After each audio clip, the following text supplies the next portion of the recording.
자, 영생을 살다 요한복음 시리즈 세 번째 시간 생존에서 생명으로 라는 제목으로 하나님의 말씀 함께 나누겠습니다. 죽고 못 사는 연애를 하고 결혼을 하지만 막상 현실의 돈 문제로 이혼하는 경우가 적지 않습니다. 도저히 뛰어넘을 수 없는 현실이라는 벽 앞에서 인간은 어린아이처럼 울 수밖에 없습니다. 때론 내 어깨를 짓누르는 현실의 무게를 견디기 어려워 세상이 미워지고 싫어지고 살아갈 이유와 희망을 잃어버리기도 합니다. 오늘 본문에는 메시아를 찾아다니는 사람들의 모습이 나오고 있습니다. 로마 압제 아래 시달리는 고달픈 삶을 살아가면서 자유와 해방을 위해 메시아를 간절히 기다리던 이스라엘 사람들의 목마름을 봅니다. 다윗 같은 정치적 메시아를 기다리고 있던 사람들입니다. 모세처럼 날마다 하늘에서 떡 내려주는 지도자를 기다리던 사람들입니다. 6장 초반에 나오는 예수님의 그 유명한 오병이어 사건, 보리떡 5개와 물고기 2마리로 5,000명을 먹이신 사건 이후에 나사렛 예수가 자기들이 열망하던 그 정치적 메시아인가 싶어서 풍랑이 이는 갈릴리 바다, 원래는 호수죠. 갈릴리 바다, 너무 커서 이제 바다라고 부르죠. 그 갈릴리 바다를 건너서까지 예수님을 쫓아왔습니다. 하지만 이들의 목마름은 4장에 나오는 우리가 지난번에 봤던 사마리아 여인과는 사뭇 다른 것 같습니다. 왜냐하면 사마리아 여인은 예수님의 말씀을 곧이곧대로 받아들이고 믿음을 선물로 얻고 영생을 맛본 사람이 되었지만, 오늘 본문에 나오는 사람들은 예수님의 말귀를 못 알아들었고 결국은 허무하게 생각하고 예수님을 다 떠나가고 말았습니다. 오병이어의 기적의 맛을 본 이 사람들은 날마다의 오병이어를 꿈꿨던 것 같습니다. 예수님께서 계속해서 자신들의 먹을 것과 생존을 책임져 줄 분으로 기대했던 것 같습니다. 요즘으로 치면 경제를 책임져 줄 대통령쯤으로 생각했던 것 같습니다. 그런데 오늘 본문 바로 뒤에 보면 떡 달라는 자신들의 요구를 뒤로 하고 예수께서는 자신의 살과 피를 먹어야 한다라는 다소 황당한 말씀을 하셨습니다. 예수님께서는 너희가 내 살을 먹고 내 피를 마셔야 한다라는 이해하기 힘든 말씀을 하셨습니다. 내가 곧 생명의 빵이다, 떡이다 라고 말씀하셨죠. 은유적인 표현입니다. 이 사람들이 모세를 통해서 조상들이 먹은 만나 이야기를 꺼내니까 예수님께서는 모세가 그들에게 만나 준 게 아니라 하나님께서 모세를 통해서 하늘에서 떡 만나를 내려주셨지, 이제는 그 참 생명의 떡인 내가 아예 이 땅에 내려왔어 라고 말씀하신 것이죠. 만나를 모세가 내려주었다라고 생각하던 이 사람들에게 모세가 준 게 아니라 하나님 아버지께서 주신 거라는 점을 분명히 말씀하시면서, 아버지께서 때가 돼서 이제 나를 보내셨고 나의 말을 듣고 너희가 나를 믿으면 생명을, 영생을 얻게 된다라는 복음을 전하셨습니다. 하지만 이 사람들은 예수님의 설교에, 복음 설교에 크게 실망했습니다. 이들이 원했던 복음은 그런 것이 아니었기 때문이죠. 당장의 현실 문제를 해결해 줄 해결사로서의 메시아를 원했습니다. 나를 먹고 마셔야 생명을 얻는다는 말씀이나 마지막 날에 너희를 다시 살리겠다는 부활이라는 예수님의 설교의 핵심 메시지에는 애초에 관심이 1도 없었습니다. 쉽게 말하면 이 사람들은 생명이 아닌 생존을 원했습니다. 영생을 어쩌면 먼 훗날에 죽어서 얻게 될 사후의 생명쯤으로 막연하게 여겼을 가능성이 높습니다. 그러니 당장의 가난이 지긋지긋하고 생계문제로 시달리는 이런 삶으로부터 제발 해방되고 싶다고 하는 열망이 워낙 컸기 때문에 영적인 생명을 이야기하시는 예수님의 실망감을 감출 수가 없었습니다. 영생보다는 만나와 같이 매일 지속적으로 눈에 보이게 하늘에서 내려오는 떡을 더 원했던 것이죠. 현실의 불안과 걱정을 잠재워 주기에 충분한 경제적 안정, 미래가 보장되는 삶을 원했던 것입니다.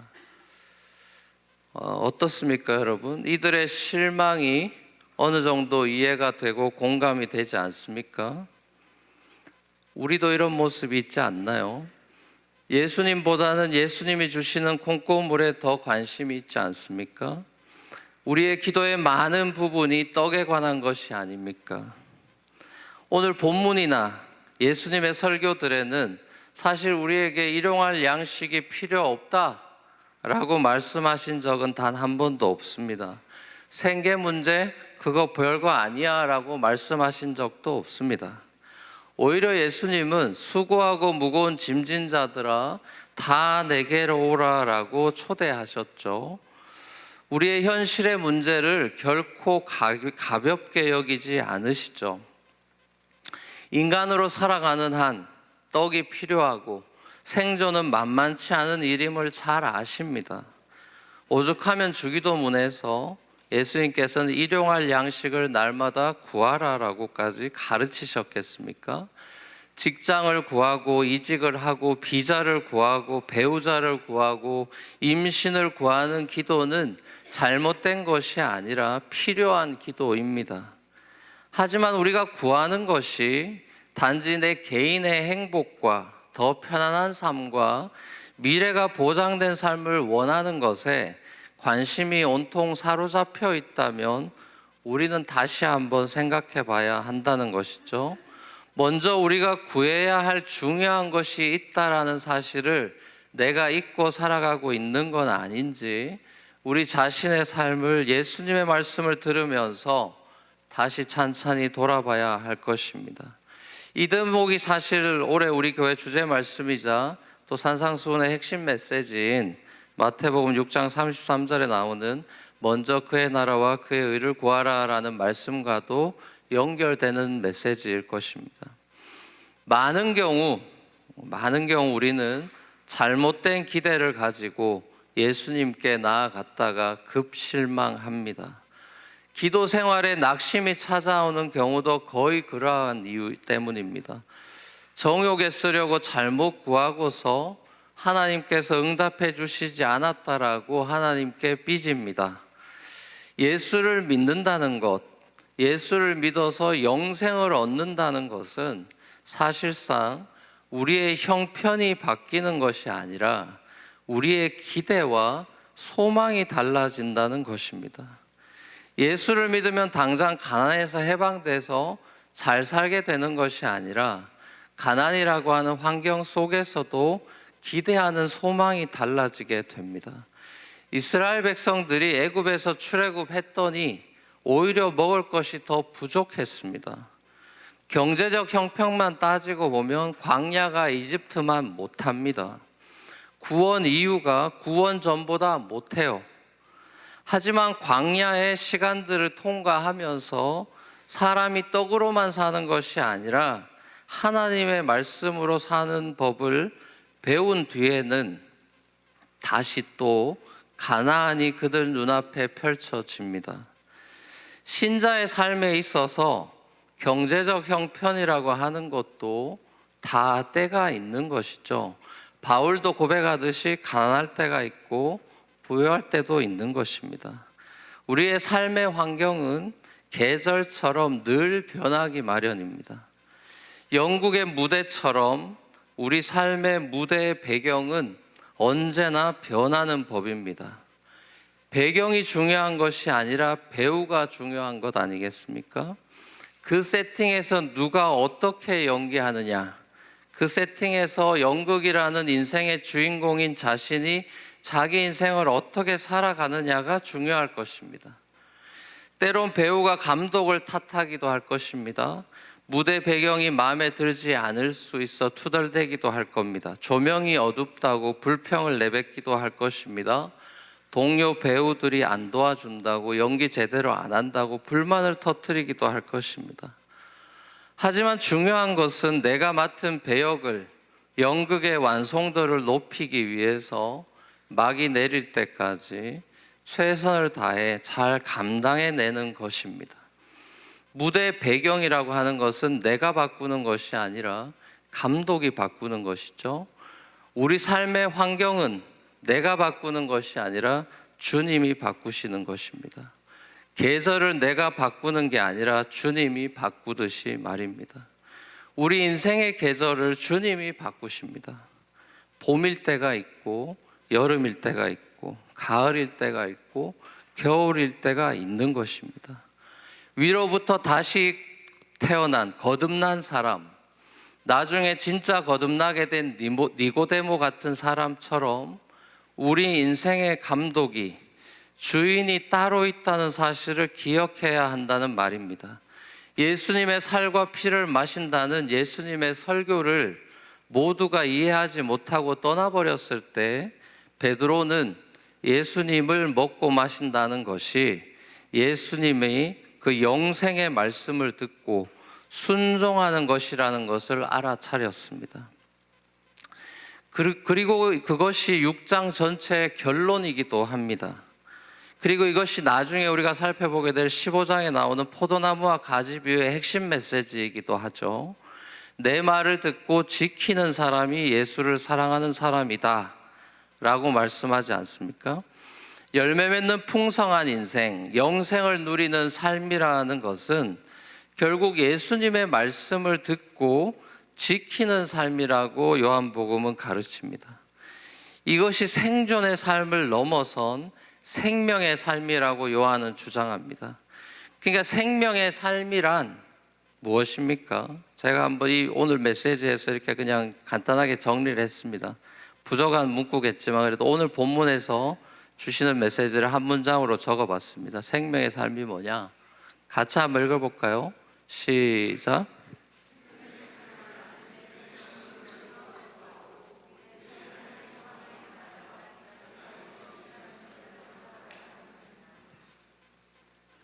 그냥 간단하게 하면 이렇게 정리가 될 것 같습니다.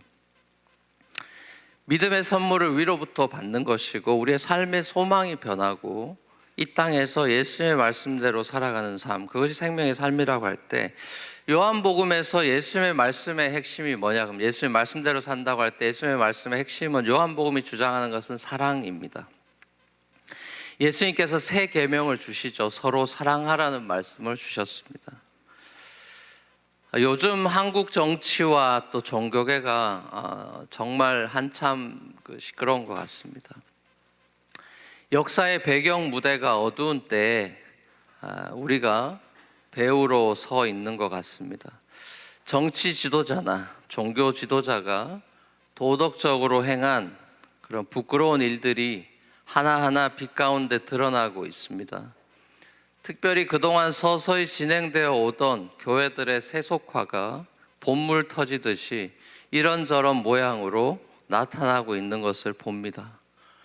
자꾸만 반복되는, 잊을만 하면 반복되는 대형교회 목회자 세습에서 예수의 십자가 영성, 케노스, 자기 비움의 영성을 찾기란 불가능해 보입니다. 소위 성직이라는 것이 얼마나 세속화될 수 있는지를 우리는 보고 있습니다. 중세교회의 타락이 이렇겠구나 상상하도록 도와주고 있습니다. 돈과 권력을 위해서 목회한다라는 것이 생명 목회를 하셨던 예수님으로서는 도저히 상상조차 할 수 없는 일이었을 것입니다. 저도 목회자로 살아가면서 수많은 목회자들을 만나면서 늘 저 자신을 돌아보고 고민합니다. 여전히 세속적인 유혹이 제게 밀려오기도 하고 풍랑이 마음에서 일기도 합니다. 그럴 때마다 늘 예수님께서 제 마음의 풍랑을 언제나 잠재워 주신다는 사실이 얼마나 감사한지 모르겠습니다. 요즘 같은 사회 정치적, 종교적 혼란 속에서 앞으로 계속해서 이런 시대 가운데 목사라는 배우로 살아가야 한다라는 소명에 대해서 인간적으로는 점점 더 부담이 커지는 것이 사실입니다. 막연한 두려움과 자신 없음의 상태에 생각보다 자주 빠지곤 합니다. 이 소명의 길에서 주님께서 제게 길과 생명이 되어주시지 않는다면 전 아마 중도 포기할 수밖에 없는 연약한 사람입니다. 요나처럼 도망치고 싶을 것 같습니다. 하지만 하나님께서 저를 절대로 포기하지 않으시고 끝까지 추격하시고 붙들고 계신다는 사실을 신학적으로만 알고 있는 것이 아니라 실제로도 많이 느끼고 있습니다. 하나님께서 제게 생존이 아니라 생명으로 살아가는 법을 가르쳐 주시려고 여러 가지 무대의 배경을 바꾸시면서 저를 때론 시험도 하시고 시련도 주시고 하시는 것을 느낍니다. 연기력이 부족해서 배경과 어울리지 않는 대사를 치고 행동을 하는 실수도 많이 합니다만 그저 그 자리에서 최선을 다해 연극의 완성을 향해 연기하는 것이 제 역할이라고 생각합니다. 사랑하는 우리 뉴프런트 교회 성도 여러분, 인생에는 지름길이 없고 또 천국 가는 길에도 지름길은 없습니다. 하나님께서 펼치시는 역사라고 하는 무대에서 여러분 각자는 역할이 있습니다. 여러분의 삶을 무의미한 것으로 만들지 마시고 여러분의 배역을 우습게 여기지 마십시오. 여러분의 삶을 초라한 것으로 여기지 마십시오. 여러분이 초라하게 바라보는 여러분의 그 지극히 평범한 삶을 위해서 예수님께서는 십자가에서 죽으셨습니다. 여러분이 생각하는 것보다 그렇게 빨리 부활해서 가나안에 들어갈 수 없습니다. 여러분은 여전히 예수님의 십자가 죽음과 부활 사이에 있는 토요일을 살아가고 있습니다. 이미와 아직 사이에서 부활을 소망하며 살아가고 있는 것입니다. 우리는 어떻게 보면 생존과 생명 사이에 끼어서 낑낑대면서 오늘이라는 토요일을 살아가고 있습니다. 생명을 누리며 감격하다가도 생존의 문제 앞에서 자주 무너져 내립니다. 주님이 그리스도시고 내 삶의 모든 것이 되심을 믿고 고백하다가도 내가 탄 배에 풍랑이 일면 두려워하고 손에 당장 떡이 없으면 사는 생존의 문제로 걱정할 수밖에 없는 것이 우리들의 실존입니다. 하지만 좋은 소식 하나를 여러분께 알려드립니다. 이렇게 자주 쉽게 넘어지고 두려움과 염려 속에 생존의 허덕이는 여러분의 삶에 예수님께서 찾아오셨습니다. 풍랑이는 바다 위로 그분이 걸어오셨습니다. 그리고 그분이 여러분에게 생명을 주는 말씀을 들려주십니다. 절망이 아닌 소망의 메시지를 주십니다. 생존의 삶을 넘어 생명의 삶을 추구하게 격려하십니다.